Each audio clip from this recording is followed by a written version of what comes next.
Come on, dig into that song, Chris. Come on. Show the fuckers that you want shit. Find out. Show these fuckers that you get it.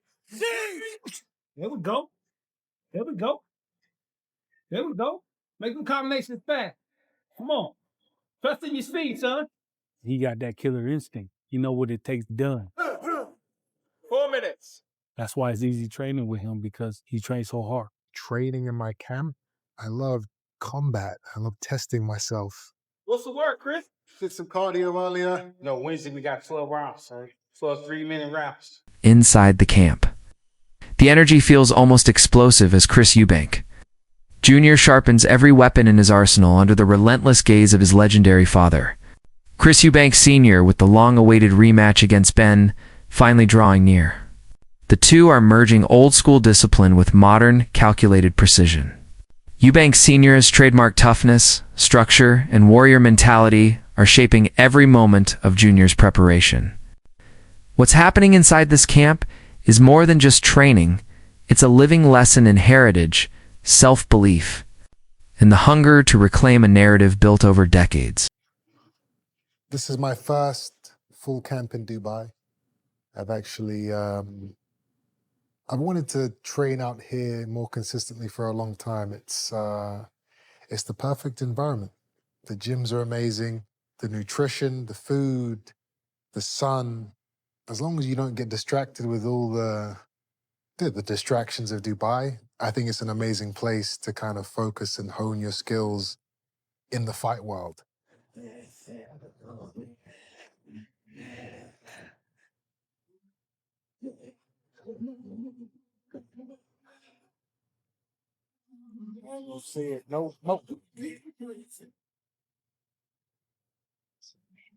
Beautiful.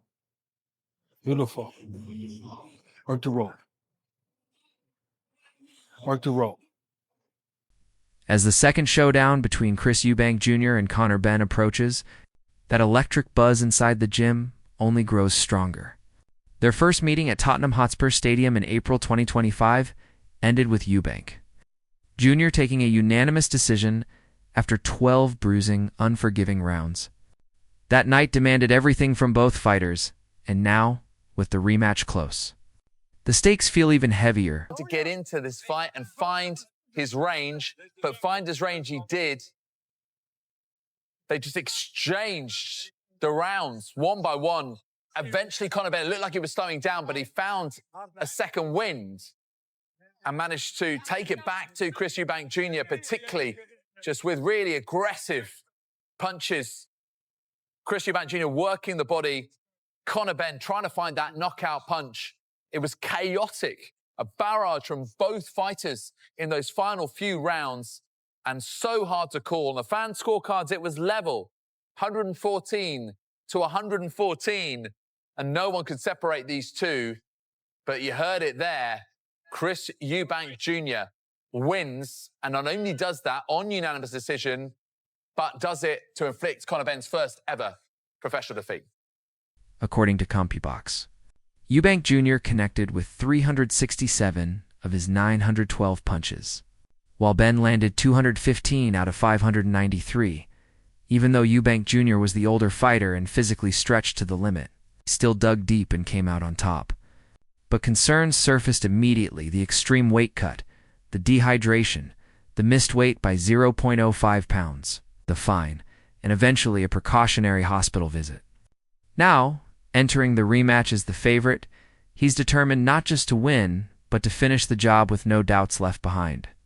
Meanwhile, his father remains a powerful mix of pride and caution, reconciling with his son, while questioning whether the rematch conditions should mirror the risky circumstances of the first fight. Drained, they put a rehydration clause in. They fined him some £500,000 for coming in, 2 ounces over the weight. It was reported to me by Lawrence Lustig, who is a very famous photographer. Junior wasn't even sweating at the end of the fight. Dehydration. These rules are in place to save my son, to save the lives of fighters. Unfortunately, the reporters, the journalists are not doing their job. They're not holding them to account. Gareth Davis, do your job. Simon Jordan, you speak on boxing. Do your job. You are not credible if you let these things happen. What you are is a jester.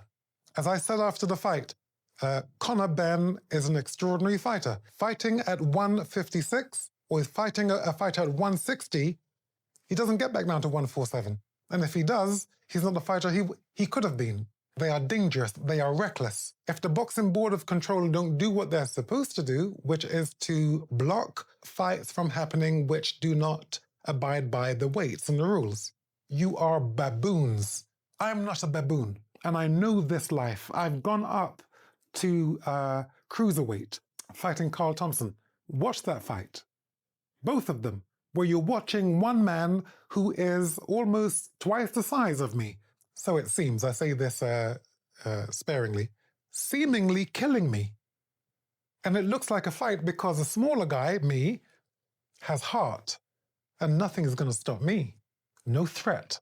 Nothing's going to stop me. I'm going to put a picture up of my eye. It looked like my eye was pregnant giving birth. That's these promoters pulling me into a fight that I need for the money. So I say, no, I'll do it. But the Boxing Board of Control is not supposed to allow that to happen.